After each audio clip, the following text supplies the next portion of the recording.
Europa, schon spannend. Im Norden regnet es schon, sehr gut. Bei uns noch nicht, kommt wahrscheinlich noch. Ja, toll. Okay, also Hugo schreibt... Okay, we ready? Yeah, we're ready. Okay.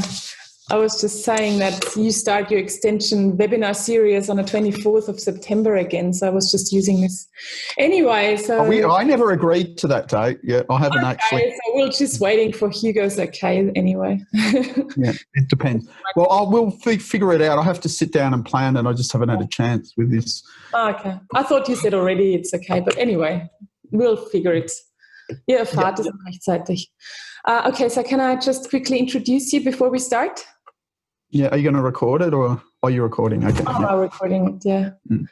Okay, so, also, herzlich willkommen und einen schönen guten Morgen oder auch einen schönen Nachmittag nach Bali zur zweiten internationalen NK-Konferenz hier, online diesmal.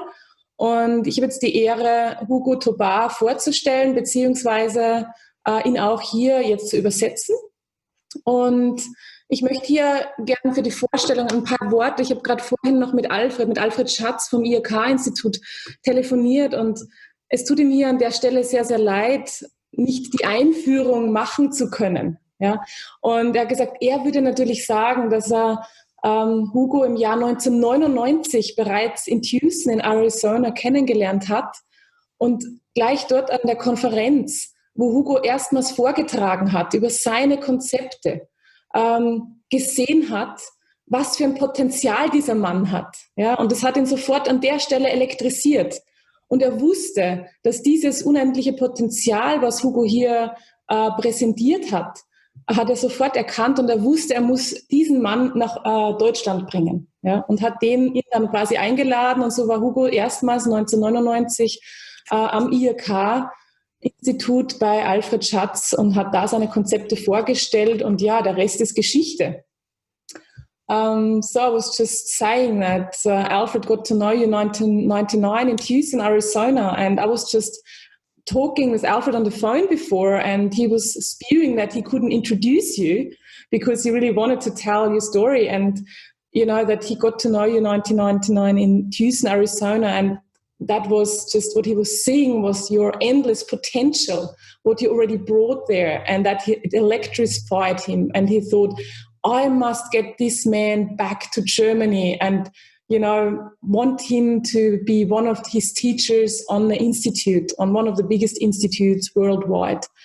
And out of this, there was not only a relationship of teaching with each other, but also a friendship that developed. Yeah. Und die beiden sind ja jetzt auch Freunde geworden. Also es war nicht nur eine Karriere, wo man sagt, ja, da wurde dann miteinander unterrichtet und neue Pläne geschmiedet. Und Alfred sagt ja mittlerweile auch, dass Hugo derjenige ist, der wahrscheinlich das umfassendste kinesiologische Programm entwickelt hat, was es überhaupt weltweit gibt. Ja, also das ist quasi die NK, die neuroenergetische Kinesiologie. And also Alfred saying that your program, the neuroenergetic kinesiology, is probably the most complete program in kinesiology that you can find worldwide, you know. Okay, so welcome Hugo Tobar, and I'm happy to be translating you here for this. So willkommen, okay. Tobar. Thanks, Alexandra. Yeah, I remember in Tucson, he kept saying, he was red in the face and so excited. He kept saying, the nose, the nose. Ja, und Hugo erzählt auch noch die Geschichte, er weiß noch in Tucson, wie Alfred immer gesagt hat, the nose, also die Nase weiß es, die Nase riecht es, die weiß, dass da eigentlich was dahinter steckt, ja. Yeah, it was quite funny. So, and anyway, here we are. Ja. You know, 21 years later. Hier sind wir jetzt, 21 Jahre später, ohne Unterbrechung. Without a break. Okay, good. So,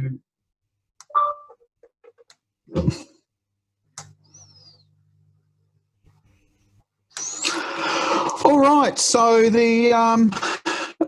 when you know, I mean, you know, I have to acknowledge Daria Kovalchuk, from Ukraine, who was her complete vision to do this conference, and we had the first one last year in Kiev at her institute. Und natürlich muss ich jetzt hier Daria Kowalczuk auch eine Anerkennung geben, weil es war natürlich ganz ihre Vision, diese Konferenz hier abzuhalten. Und die erste hatten wir ja schon in Kiew vor einem Jahr. And so when we, she wanted to do this, the human being in the new world, what to do, I thought, well, I don't want to do a talk like I've done before. Und dann hat sich Hugo gedacht, na ja, aber das Thema, das menschliche Sein, a human being in the new world, what to do, also ich will ja auch keine Rede halten, wie ich sie schon vorher einmal gehalten habe. Also ich möchte etwas Neues präsentieren. So I came up with the idea of balancing immunity through the chakras and the meridian systems. Also bin ich mit der Idee aufgekommen, Immunität zu balancieren über das Chakra- und Meridiansystem. And so so what I'm going to do is talk about the immune system. Also was ich jetzt hier machen werde, ich werde über das Immunsystem sprechen. And I'll go through the different cells and organs of the immune system and their functions. Und ich werde über die verschiedenen Zellen und Organe und die Funktionen des Immunsystems sprechen. And then when I talk about the chakras and meridians at the end, we'll weave that into how certain chakras and certain meridians are connected to different parts of the immune system.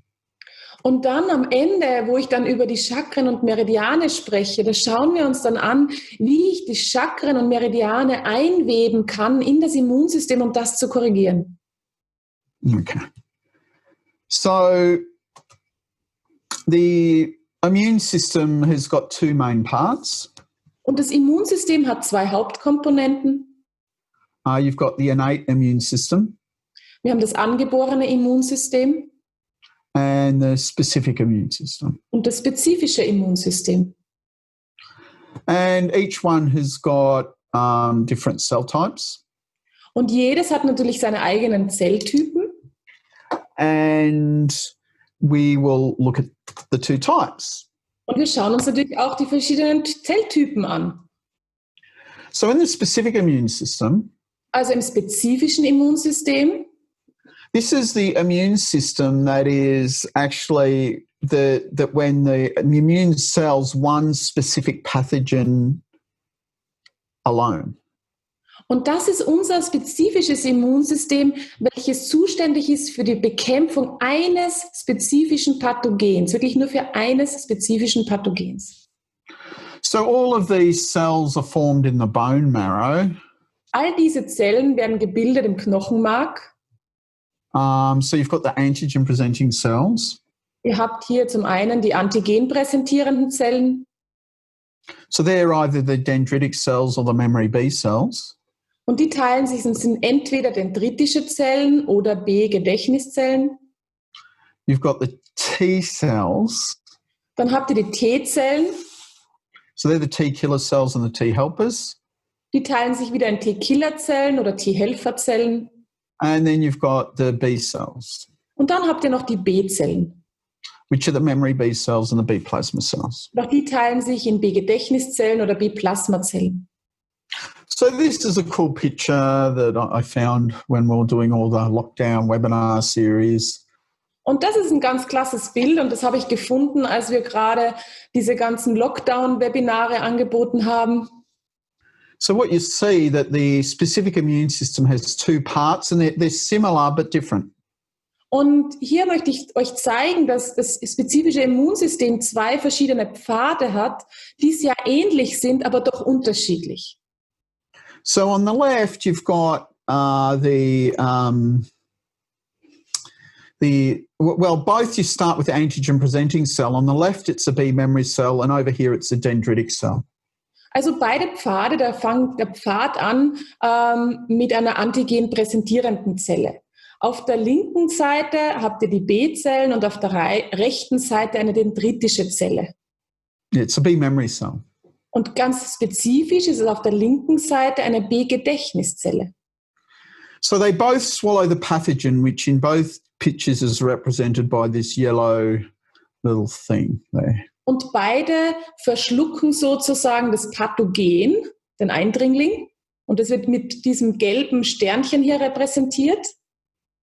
And so both cells, antigen-presenting cells, they swallow the pathogen and break it up into little pieces.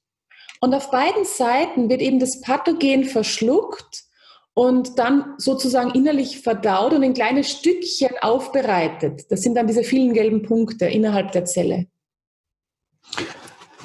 And then they presented on this special, or a piece of it, on this special molecule that's represented red by red here. Und dann wird dieses kleine Pathogenstückchen repräsentiert oder präsentiert auf diesem roten Molekül hier, was ihr da seht. And this is called the MHC class 2. Und dieses Molekül wird auch genannt MHC Klasse 2. And it has a little piece of it there called the epitope. Und das präsentiert dann eben so ein kleines Stückchen von dem Pathogen und das wird dann auch Epitop genannt. And then that then presents it to the T helper cell. Und so wird das eben der T-Helferzelle präsentiert. So over here on the left, you can see it's the green. Und hier auf der linken Seite seht ihr die T-Helferzelle in grün. And over here, it's blue. Und hier seht ihr sie in blau dargestellt.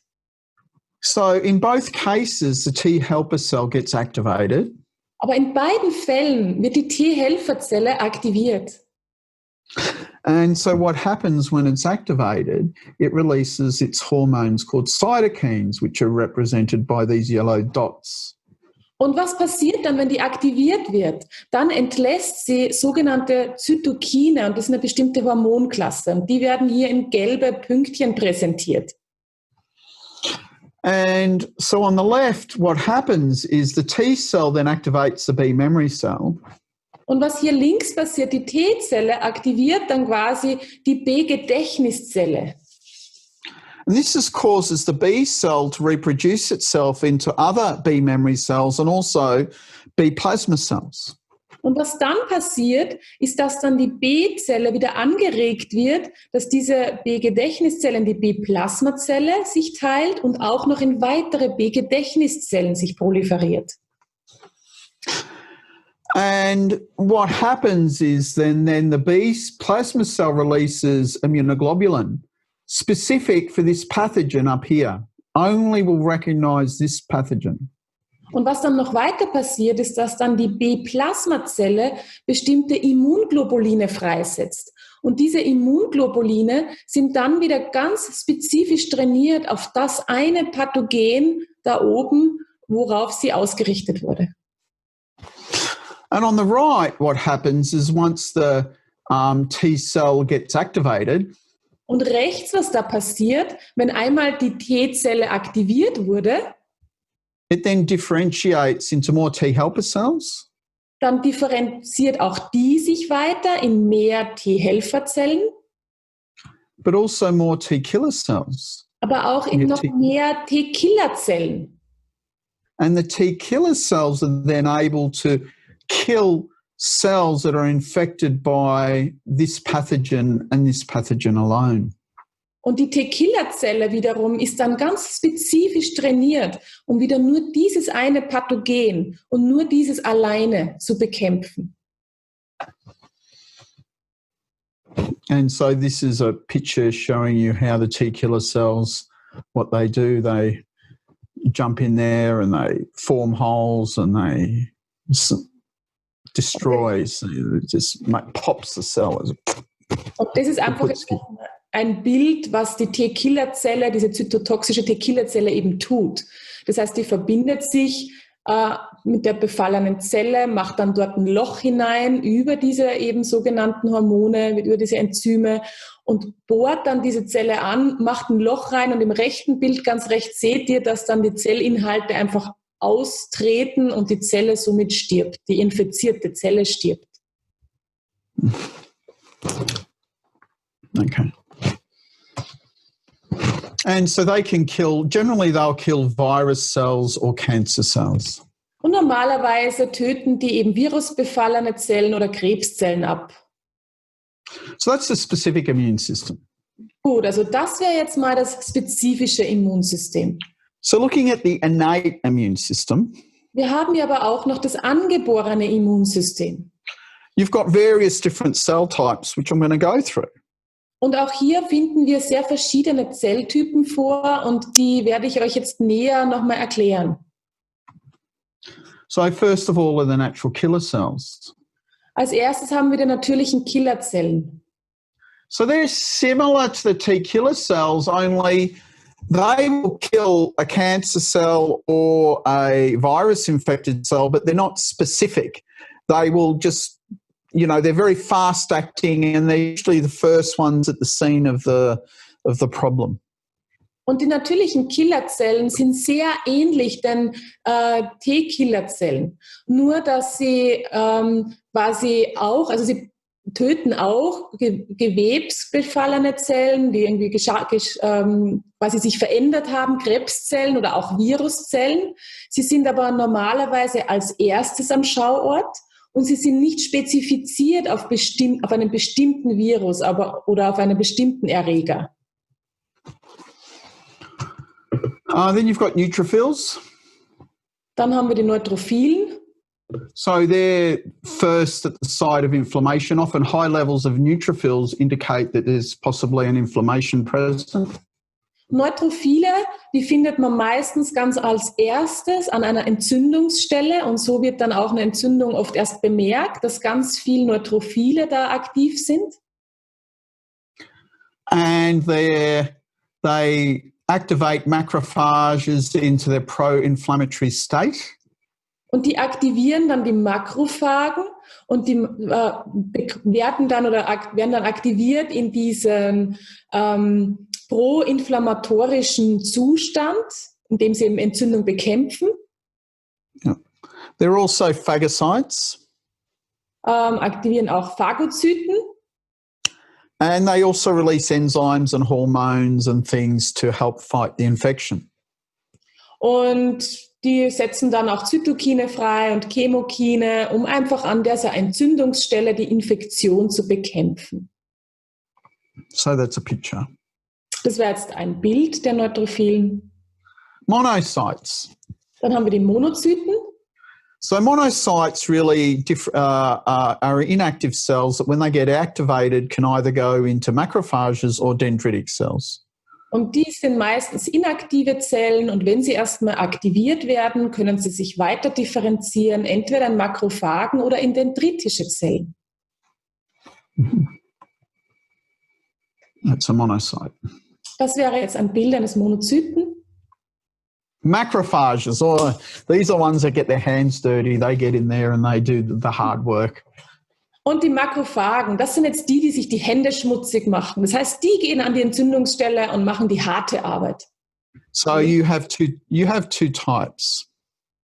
Auch hier habt ihr wieder zwei Typen von Makrophagen. Really you've got or really it's two phases, let's say. You've got the pro-inflammatory phase and the anti-inflammatory pro-resolving phase. Und da habt ihr wirklich zwei Phasen, vielleicht nicht so zwei Typen, sondern mehr zwei Phasen. Die proinflammatorische Phase, wo die aktive Entzündung stattfindet, und die anti-resolving Phase, wo quasi Entzündung aufgelöst wird. Pro-resolving. Also die pro-resolving, ja, also wo aufgelöst wird. So it's anti-inflammatory pro-resolving. Anti-inflammatorisch pro-resolving. Okay. So they can it depends on which way. There's a couple of models that some people call them M1 and M2, and other ones they're monocyte-derived or tissue-resident macrophages.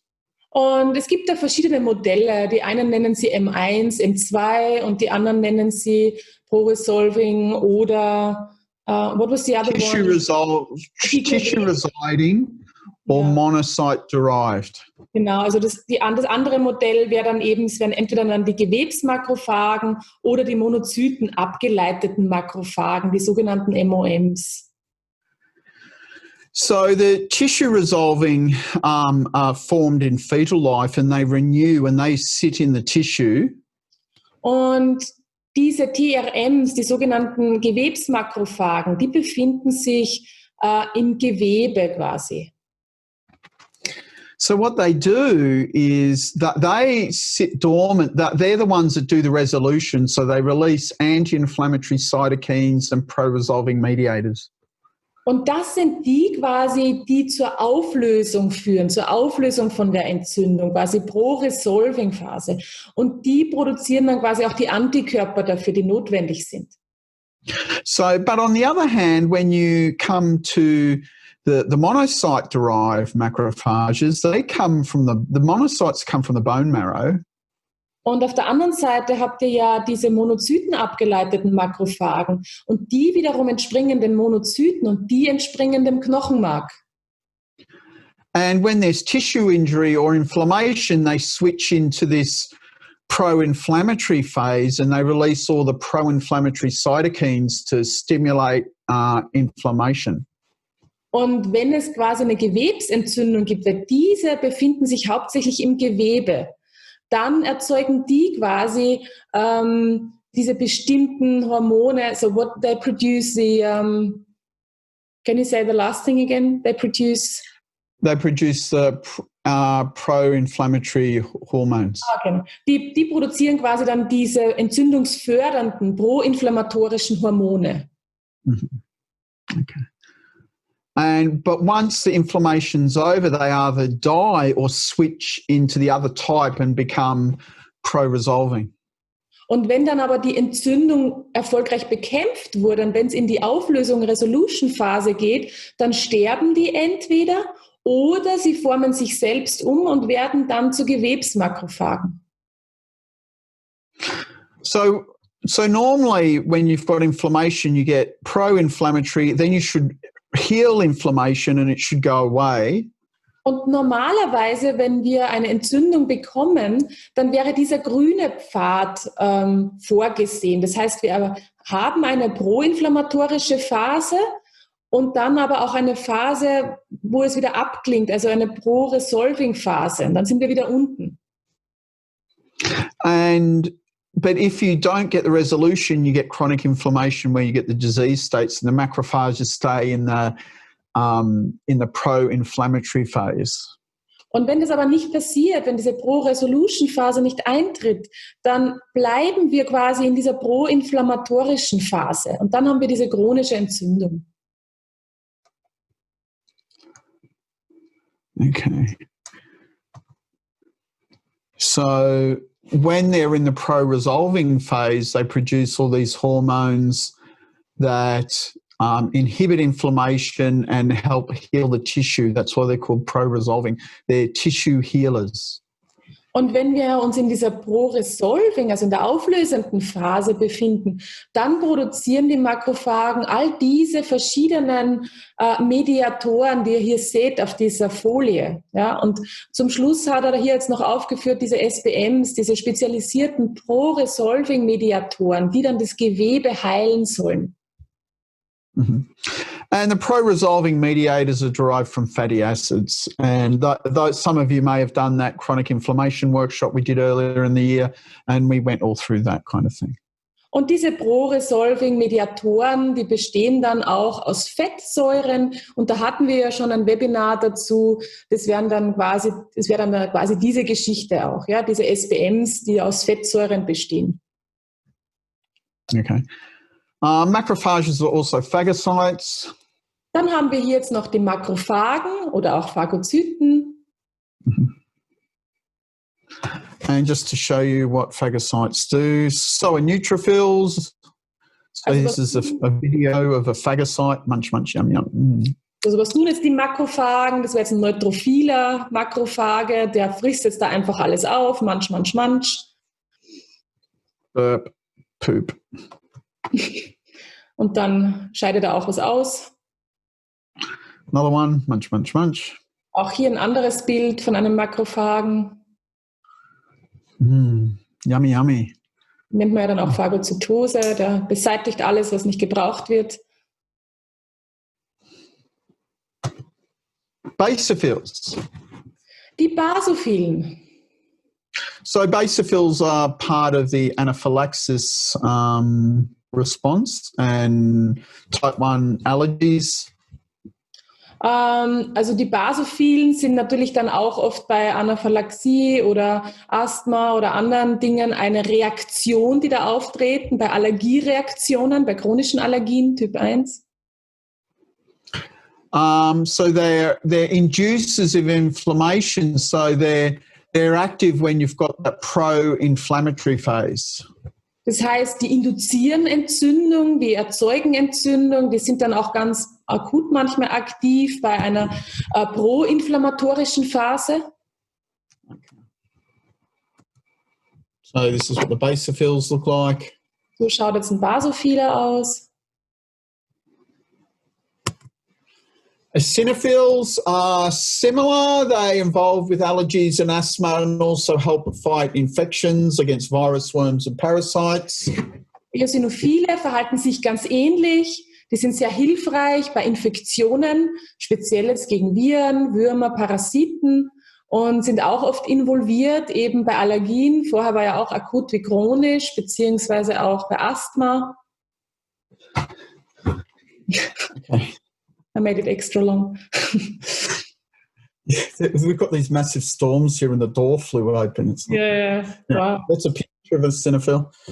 Das wäre jetzt ein Bild von Eosinophilen. Their mast cells, pretty well know they're involved with allergies. Und die Mastzellen, und da wissen wir ja, dass die sehr viel zu tun haben mit Allergien natürlich. And involved in defense against parasites. Auch wieder im Kampf gegen Parasiten wichtig.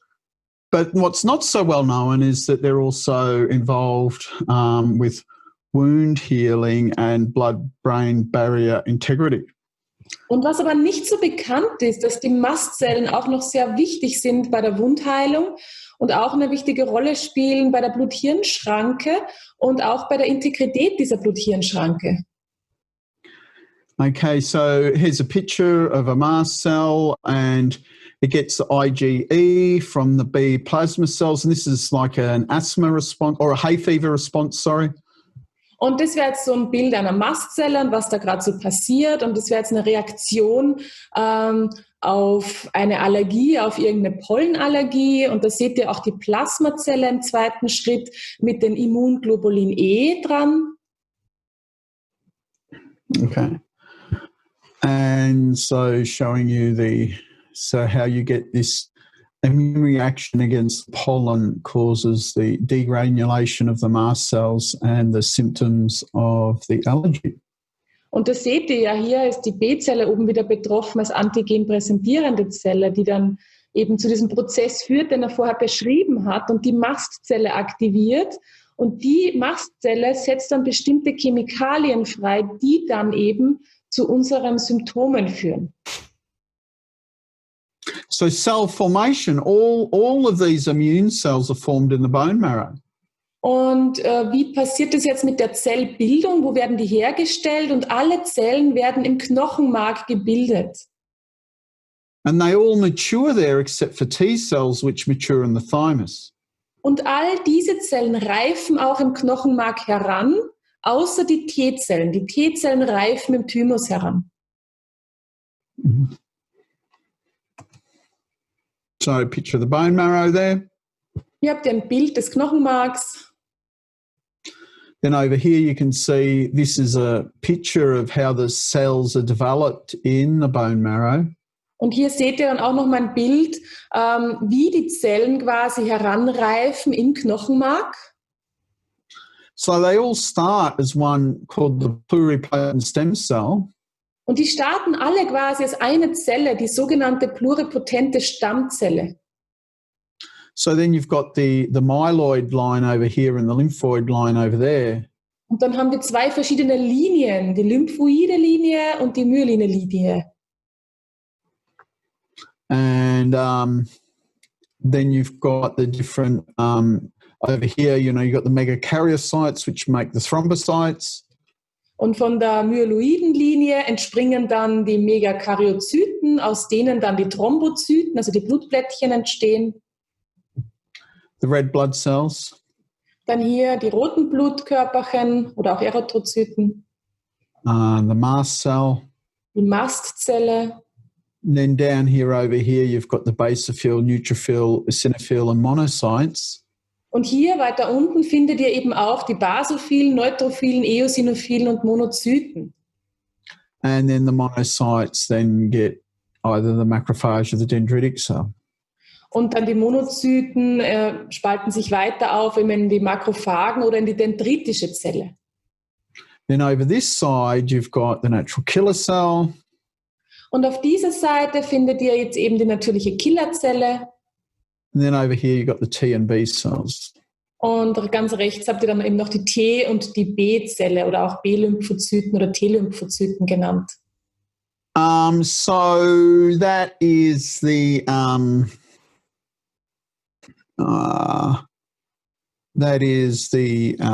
marrow. Das wäre jetzt, was sich im Knochenmark hier so abspielt.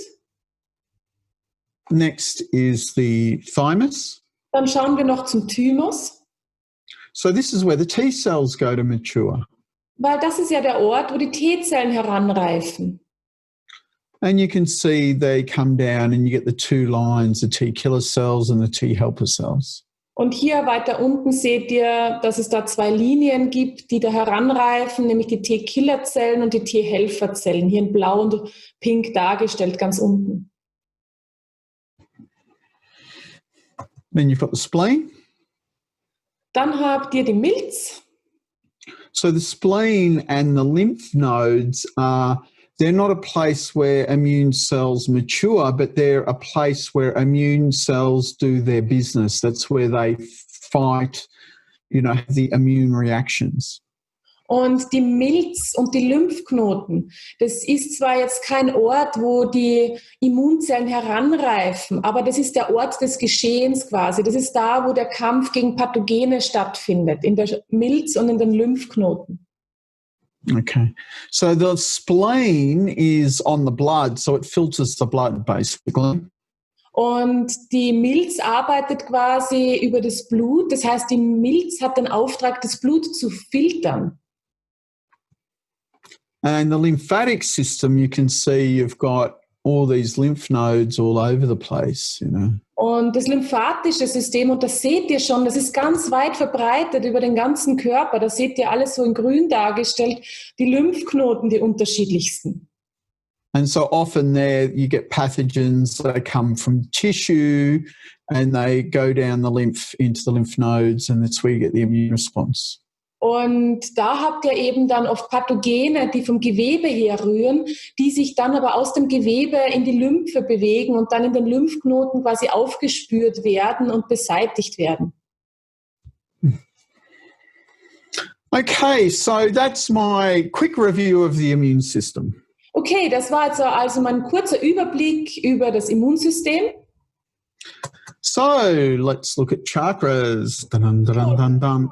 Kommen wir zu den Chakren. Da-da-dam.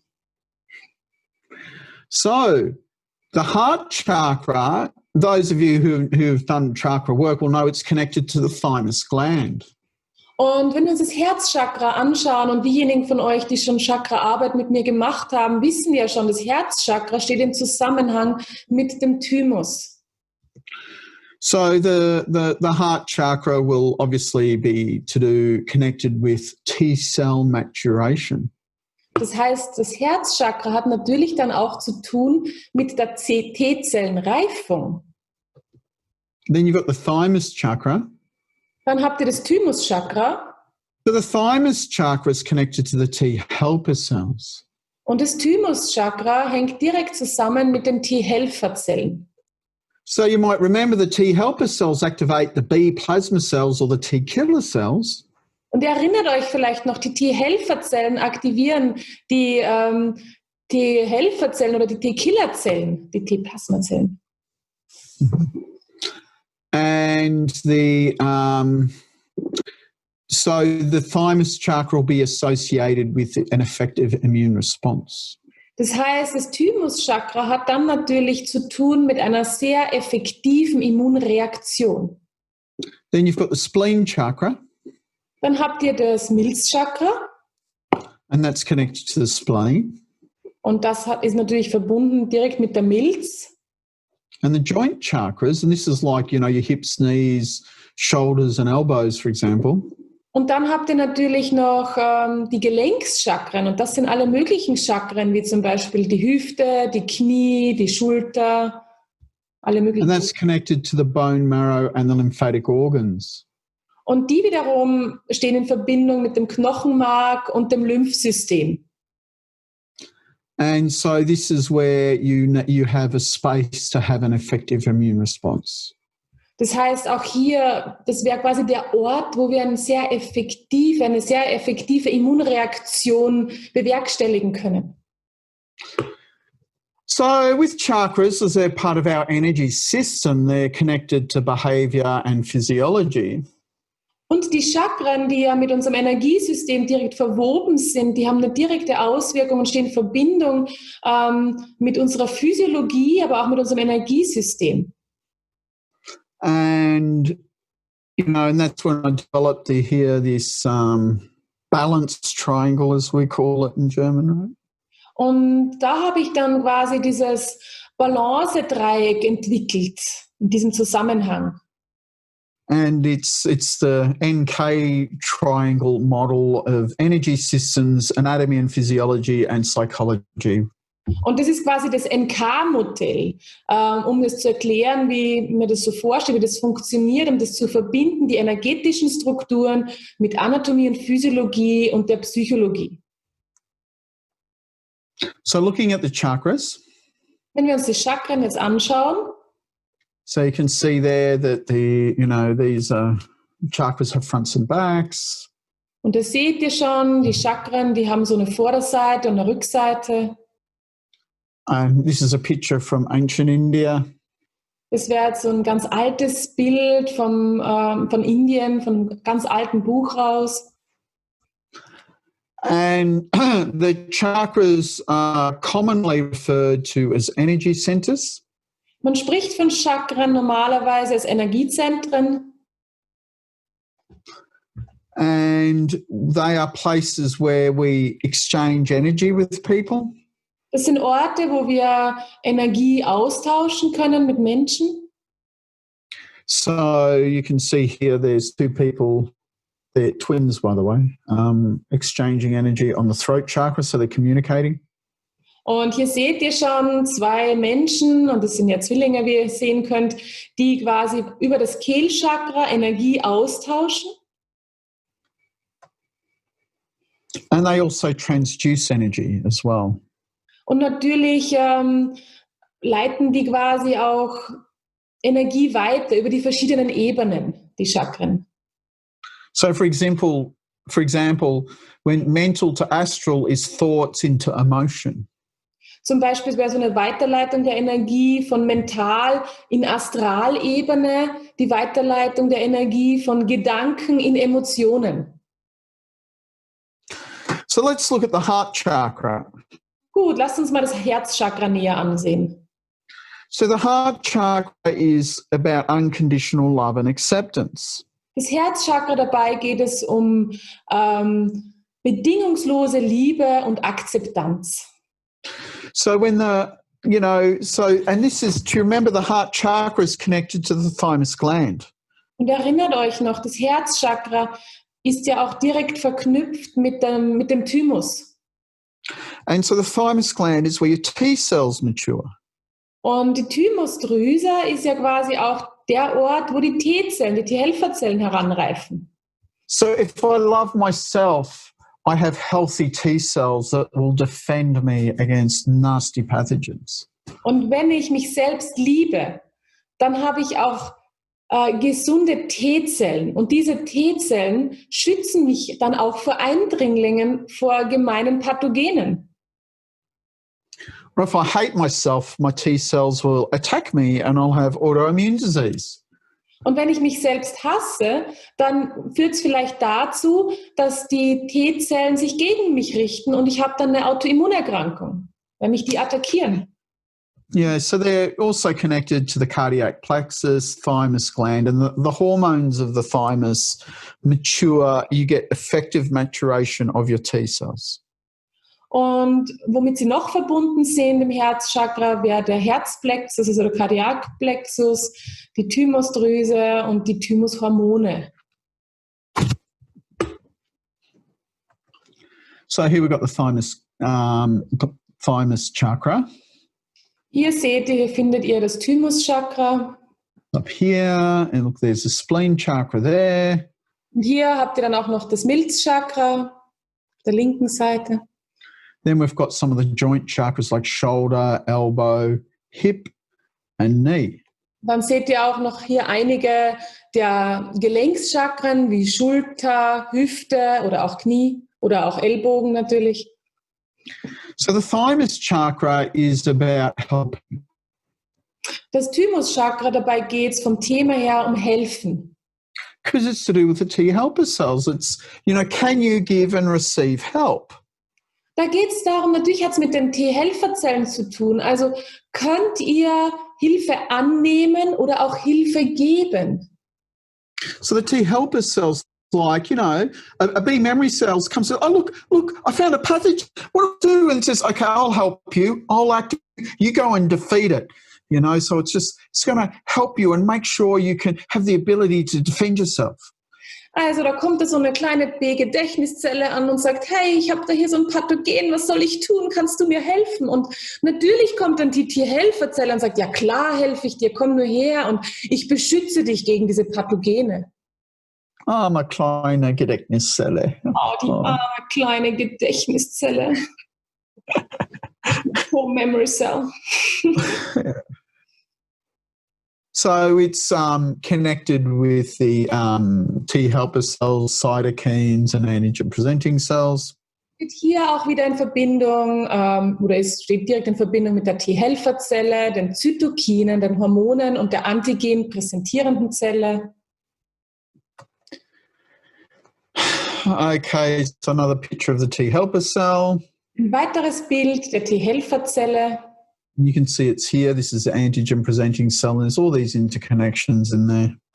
Und ihr seht hier, die gelbe ist die antigenpräsentierende Zelle mit dem MHC-Komplex und das steht eben über diesen MHC-Komplex mit dem Pathogen direkt in Verbindung mit der T-Helferzelle. Wir sind jetzt schon beim nächsten Bild.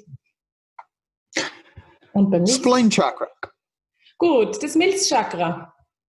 So the spleen chakra is connected to the spleen. So the spleen, remember, is a part of your body that's going to filter the blood and where your immune system can, basically it lays a trap and any pathogen that comes in there is kaput. It's dead. It's finished. It's going to be done.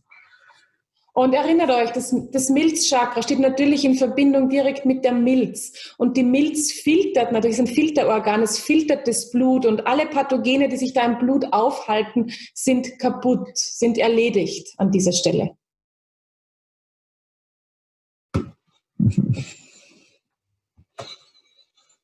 Another picture of the spleen chakra. Weiteres Bild des Milzchakras. What's interesting about the spleen chakra is it distributes prana all over the body. Und was aber auch noch ein interessanter Aspekt ist des Milzchakras, ist, dass es die Prana-Energie überall anders im Körper auch noch verteilt. And just like the blood goes all over the body, it's like the vitality of the spleen chakra gives you confidence in yourself. Genauso wie das Blut natürlich im ganzen Körper fließt, fließt auch die Prana-Energie über die Milz im ganzen Körper und gibt mir Kraft, ja, auch für mich selbst. Mm-hmm. And we have prana, or different pranas all over the body, and so this is all connected to the spleen and having healthy blood that and no infections in our blood. Und wir haben natürlich verschiedene Prana-Arten verteilt über den gesamten Körper. Und da geht es auch so darum, gesundes Blut zu haben, was überall verteilt wird. So ist es auch mit der Milz und der Prana-Energie. Then you've got the joint chakras. Dann haben wir das Hüftchakra. So remember, this is the bone marrow. Erinnert euch, hier sind wir beim Knochenmark.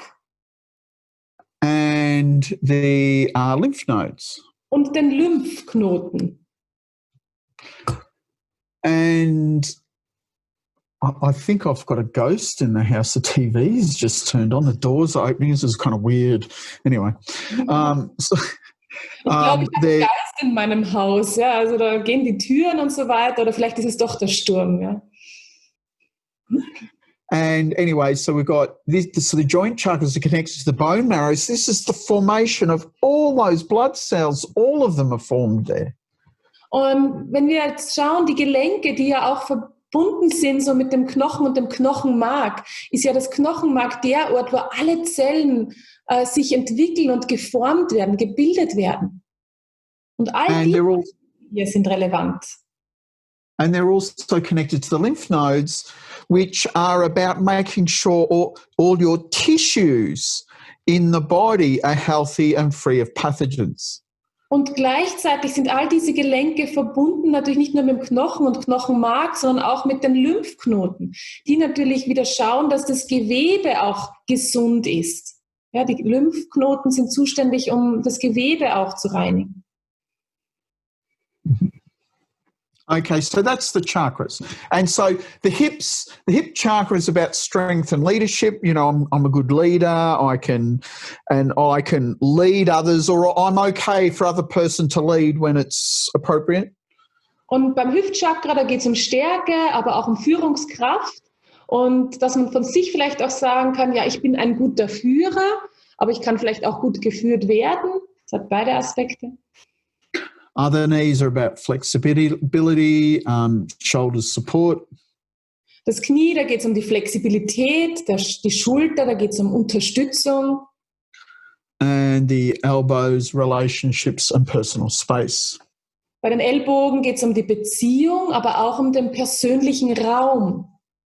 So let's look at the meridians. Gut, dann lass uns noch mal einen Blick auf die Meridiane werfen. So the first one is the triple heater meridian.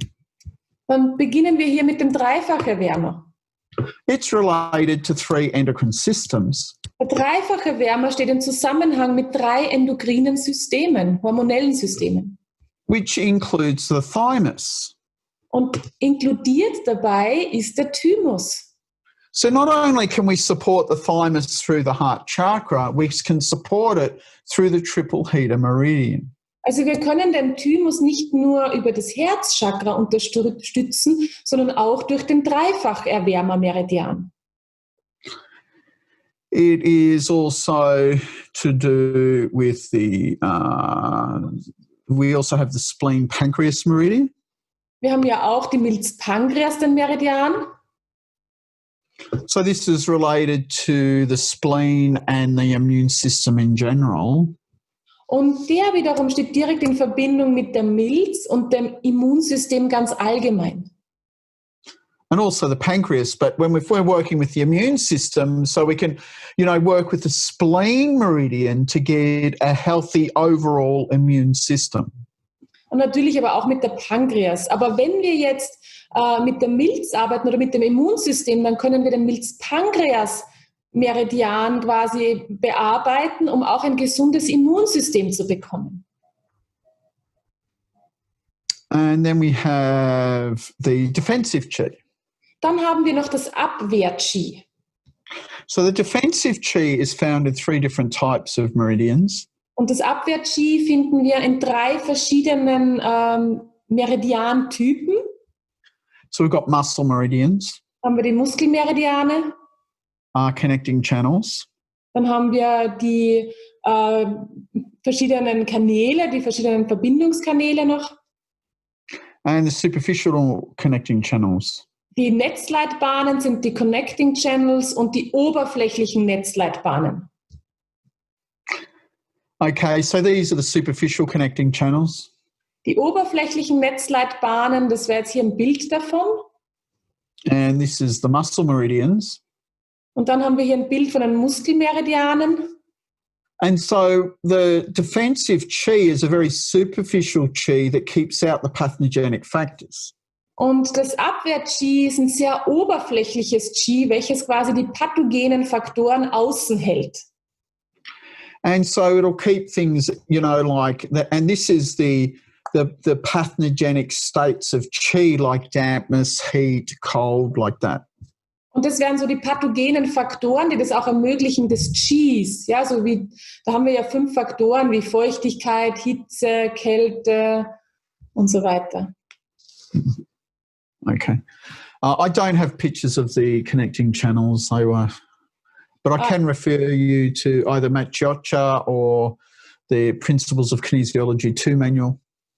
Ich habe jetzt kein Bild hier in meiner PowerPoint-Präsentation über die Netzleitbahnen, aber ich kann euch verweisen auf Macchioccia, das ist das Ursprungswerk, aus dem er das hat, oder natürlich auf Prinzipien der Kinesiologie oder Principles of Kinesiology im Zweiermanual, findet ihr die.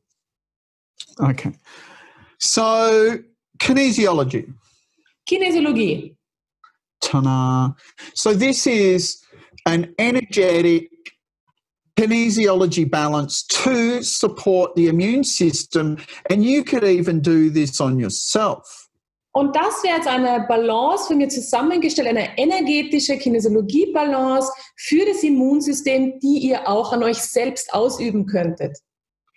So I've put the just general immune format up the top. Und ganz oben habe ich für euch jetzt ganz generell das Immunsystemformat angeführt. So those people who work with the NK system, you know, there's a number of different balances we have in the general immune balance and immune 1 and immune 2. Und diejenigen von euch, die mit mir schon mehrere Kurse absolviert haben und mein System kennen, ihr wisst ja schon, dass es da mehrere Balancen dazu gibt, wenn ihr dieses Format eingebt, zum Beispiel aus dem Immunsystem 1-Kurs oder auch aus dem 2er-Kurs. Okay, so then we can just, instead of doing all that immune formats and everything, we can check chakras. Aber diejenigen von euch, die schon Kurse haben, ihr könntet auch dieses Immunsystemformat eingeben und statt dass ihr dann zum Immun 1 oder 2 Kurs kommt, könnt ihr einfach den Chakra-Mode hier überprüfen. So you can, you know, put your hand in your heart chakra and explore issues of acceptance and unconditional love of yourself and others. Und wenn das anzeigt, könnt ihr anfangen mit dem Herz und ihr legt einfach eure Hand aufs Herzchakra und exploriert in euch selbst quasi Themen, die ihr habt zum Thema Akzeptanz und auch bedingungslose Liebe mit euch selbst oder mit anderen. And also to do with thymus and hormones and things like this. Und ihr könnt da natürlich, hängt auch zusammen mit dem Thymus und die Hormone des Thymus, das könnt ihr hier noch dazu eingeben. Then you've got the Thymus Chakra. Dann kommt ihr im nächsten Schritt zum Thymus Chakra. Sits above the heart chakra. Es befindet sich oberhalb des Herzchakras. And this explores the issues of giving and receiving help. And, you know, can I help the poor little B cells to defeat the bad guys? Und hier geht es eben so um das Thema, auch wieder um Hilfe empfangen oder auch Hilfe geben zu können. Und erinnert euch an das Beispiel der armen kleinen B-Zellen, ja, denen geholfen werden muss durch die T-Helferzelle. Or the Spleen Chakra. Oder das Milzchakra. So the Spleen Chakra is about being confident in yourself, but it's a prana, but it's yang prana, it's solar prana. So I can defend, I can provide, you know, the yang roles in the family, defend and provide. Aber das Milzchakra, da geht es natürlich auch um Selbstbewusstsein, aber auch um die Abwehr. Kann ich mich verteidigen? Kann ich Raum erzeugen für meine Familie, für mich? Ja, ist mehr so ein Yang-Aspekt. Then there's the joint chakras. Und dann sind da noch die Gelenkschakren.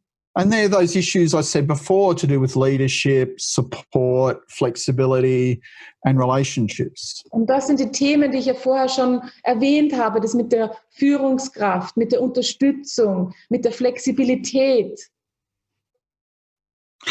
Then you've got the meridians. Und dann habt ihr noch die Meridiane, die ihr anfügen könnt. So the triple heater meridian, you can explore triple heater emotions while you correct it. Always do that. In NK, we have the 5 elements and the principles of kinesiology, but many different systems have emotions to do with meridians. It's not hard to find. Und vergesst nicht, wenn ihr den dreifachen Wärmerpunkt berührt und dann den Meridian bearbeitet, vergesst nicht, die Emotionen zu explorieren. Und wir haben das sehr viel. Wir haben die Meridian-Emotion, aber auch die 5 Elemente Emotion. Ja? Und es gibt nicht nur das System aus der MK und aus den Principles of Kinesiology, aber auch noch andere Charts, die ihr dazu heranziehen könntet.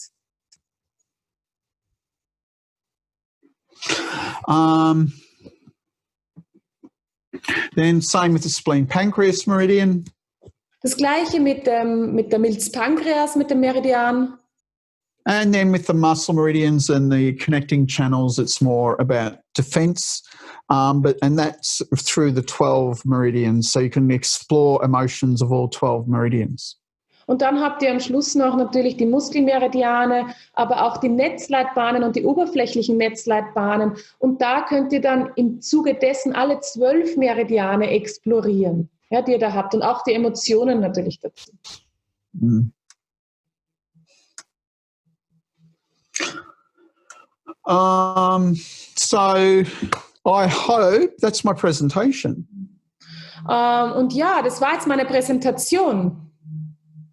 And I hope you all have get something out of it, and it's something you can use.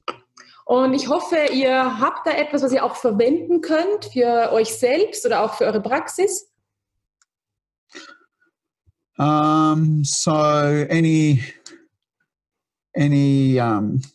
questions? We've got time for some questions if people want to ask questions. Und gibt es vielleicht noch Fragen? Wir hätten jetzt auch Zeit, um Fragen noch zu beantworten.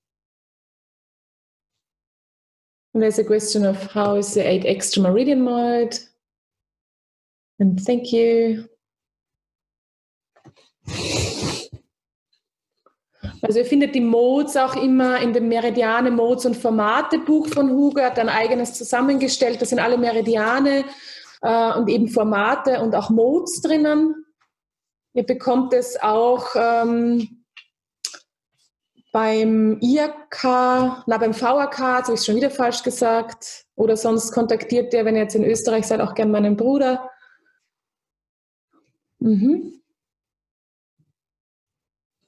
es noch Fragen? Auch so inhaltlich, nicht nur zu den Modes.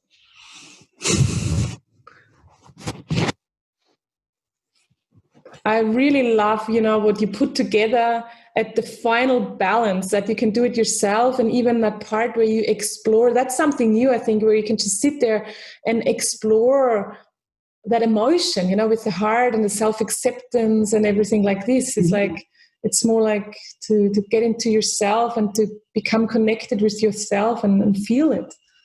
Well, that's right, because it's about the immune systems in your body. And so, if you don't have an effective immune system, it's about your own issues towards yourself. It's not about other people, it's about yourself. And so relating these energy structures and their emotions to you and your situation, and always applying them to the situation you're in, Und er sagt jetzt auch noch, es ist ganz wichtig, dass wir natürlich, es geht immer um uns selbst natürlich, wenn wir jetzt ein Thema haben, und sei es jetzt eine Krebszelle, sei es jetzt irgendwie eine chronische Immunerkrankung, was auch immer, all das, oder eine Viruserkrankung, was auch immer. Es geht immer darum, wie reagiere ich und mein Immunsystem auf das im Außen, auf Teile von mir.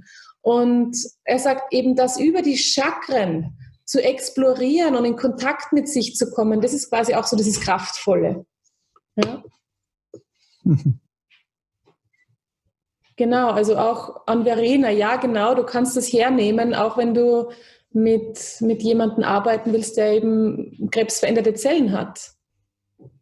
Und die Folien wird es zum Vortrag geben, ja. Also die werden wir auch auf den YouTube-Kanal stellen. Yeah, I already posted my talk from yesterday if you go to ours, but I guess you'll be I can send it, you're going to post it on yours? Yeah, exactly. There's more slides than I showed, but Yeah. Also wir werden das spätestens am Montag auch auf unserem YouTube-Kanal online schalten, und da könnt ihr dann nochmal zurückgehen, da habt ihr dann auch nochmal unterhalb des YouTubes Links quasi nochmal die Möglichkeit, die Folien auch abzurufen. Das heißt, ja, die Folien gibt es und auch das ganze Video, inklusive der Übersetzung natürlich. Ja, gibt es noch Fragen? Oder Anmerkungen? Braucht ihr noch was? I think everybody seems to be happy. Okay, good. Well, thank you, Alexandra and Michael, for organising that, and Blandina and Alfred, who's just over there. Ja, also danke nochmal an natürlich Alfred und Blandina, die auch maßgeblich an der Organisation beteiligt waren, speziell natürlich die Blandina, die ja auch im Konferenz-Subkomitee mit dabei war und sich da wirklich sehr viele Stunden damit auch beschäftigt hat. Ich war ja selbst nicht dabei. Ja. Auch mal danke an den Michael, der ja eben diese ganze Technik und den Ablauf so glatt ermöglicht. Und Hugo sagt all the work that people did too, all the translation, all the artwork that was done. Übersetzungsarbeit, ja. And I did the journals in 4 languages. That took me forever because it had to look like a magazine and not a manual, Also auch nochmal danke an Hugo für das Journal, was wir ja auch zur Verfügung stellen. Und das Journal habt ihr ja auch alle schon erhalten, dieses Journal hat Hugo zusammengestellt in 4 Sprachen, ja. Und da hat es jede Menge Übersetzungsarbeit gegeben. Also es war wirklich jede Menge Aufwand jetzt in den letzten Wochen. Und ich hoffe, ihr könnt euch da was rausnehmen für euch selbst oder eben auch für eure Klienten. Habt Spaß damit. Und ja, auch danke an alle, die jetzt sich am Sonntag hier Zeit nehmen, schon in der Früh und sich wieder vor den Computer setzen.